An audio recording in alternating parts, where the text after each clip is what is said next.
สบายดีทุกคนค่อยมีเรื่องเล่าจากลุงคนหนึ่งมาเล่าให้ฟังลุงเรามีชื่อว่าลุงแก้วเรามีอาชีพที่กรีดยางและเราก็มีสวนยางพาราของเราได้ปลูกกระท่อมน้อยอยู่ที่สวนยางพาราเพื่อไว้พักเมื่อยหรือพักเซาในเวลามากรีดยางตอนดึกก่อนจะได้สวนยางพาราตอนนี้เราก็เกือบแลกมากับชีวิตเรื่องมันมีอยู่ว่า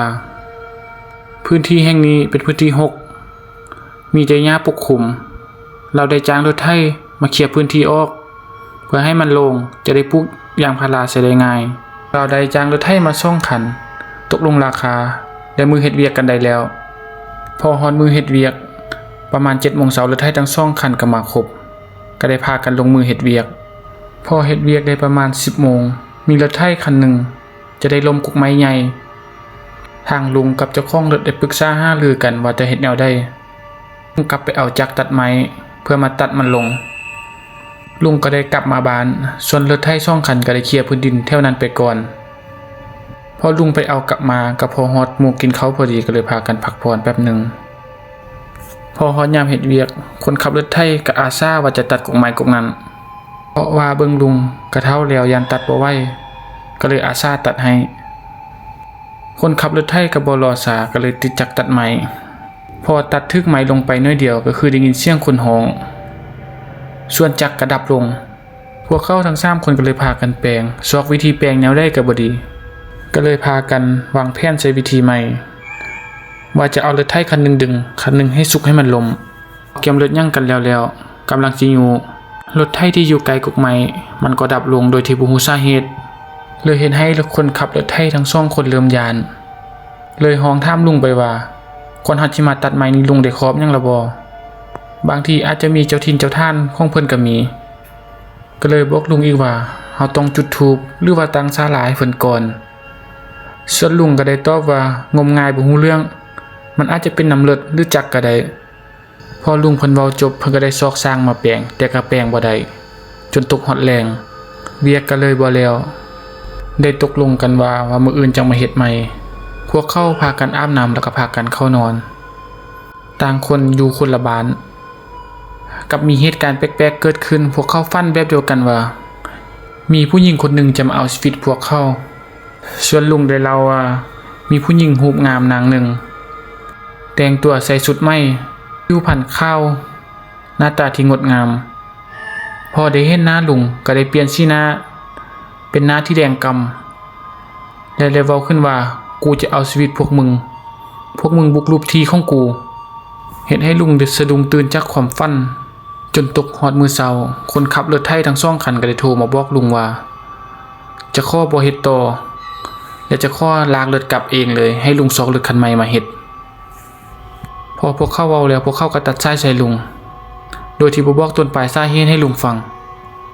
ว่าเป็นหยังคือบ่เฮ็ดต่อจนลุงได้ไปซอกรถไถคันใหม่มาได้ลุงไปรอบนี้ได้เกียมเครื่องไปไว้เพื่อจะได้ขอขมาลุงได้เว้าว่าข้อพื้นที่นี้เป็นพื้นที่ทำมาหากินพอตัดกกไม้นี้แล้วจะตั้งศาลพระภูมิให้งามๆและให้อยู่ดีกินดีจนลุงเว้าแล้วกำลังจะปักธูปลงดินพอจะปักแต่ก็ปักธูปบ่เข้าเห็นให้ลุงนั้นเริ่มยานขึ้นมาลุงพยายามปักธูปนั้นปักไปปักมาก็ปักได้ลุงเลยสั่งให้คนขับรถไถเฮ็ดเวียกคนขับรถไถกับมีอาการ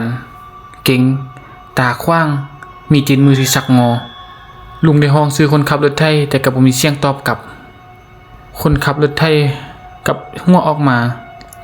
เลยได้เว้าออกมาว่ากูจะบ่เอาหยังทั้งนั้นกูจะเอาชีวิตพวกมึง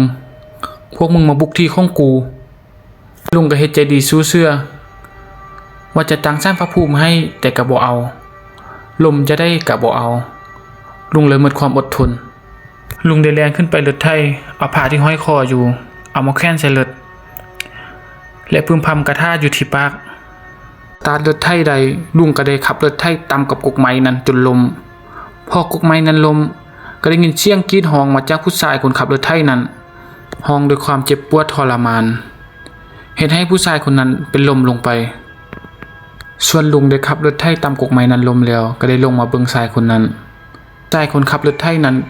ก็ยังมีอาการเบลอๆบ่ฮู้ด้วยซ้ำ ว่าตัวเองเป็นหยังส่วนลุงก็บ่ได้เว้าหยังหลายเพียงแต่บอกว่าแยกย้ายกันกลับเฮือนก่อนส่วนเรื่องทางป่านี้จะขอโจไว้สำนี้ก่อนถ้ามีการทางอีกจะติดต่อหาพอลุงกลับมาฮอดบ้านลุงก็บ่ได้เล่าเรื่องนี้ให้ไผฟังพอกลับมาฮอดบ้านลุงก็ได้ซอกข้าวซอกน้ำกินอาบน้ำก็เพื่อจะเข้านอนส่วนเรื่องที่เกิดขึ้นก็ยังวนเวียนอยู่ในหัวลุงอยู่พอตกตอนเช้าครอบครัวของลุงก็เริ่มแปลกใจบ่เห็นลุงลุกเฮ็ดเวียกปกติลุงจะเป็นคนเฮ็ดเวียกแต่เช้าจึงไปปลุกลุงอยู่ในห้องแต่กลับให้ลุงนอนนิ่งบ่ปากคือกับคนเป็นอัมพาตครอบครัวของลุงก็ได้พาลุงส่งโรงหมออย่างด่วนพอไปกวดก็บ่พบสาเหตุหยังกวดพยาธิก็บ่มีหยังจนลุงได้นอนพักอยู่โรงหมอเกือบอาทิตย์จนได้นำส่งกลับบ้านเพื่อมารักษาต่ออยู่ที่บ้านจนเรื่องนี้ไปฮอดคนขับรถไถทั้งสองคนนั้นพวกเขาทั้งสองก็เลยมาบอกทางครอบครัวว่าก่อนลุงจะเป็นจังนี้บ่แม่นลุงไปปั๊มกกไม้กกนั้นบ่ครอบครัวของลุงก็ได้พาคนขับรถไถทั้งสองคนนั้นไปเบิ่งพอไปเห็นกับเห็นว่ามันแม่นความจริงลุงเป็นแบบนั้นก็อาจจะเป็นเพราะลุงปั๊มกกไม้กกนี้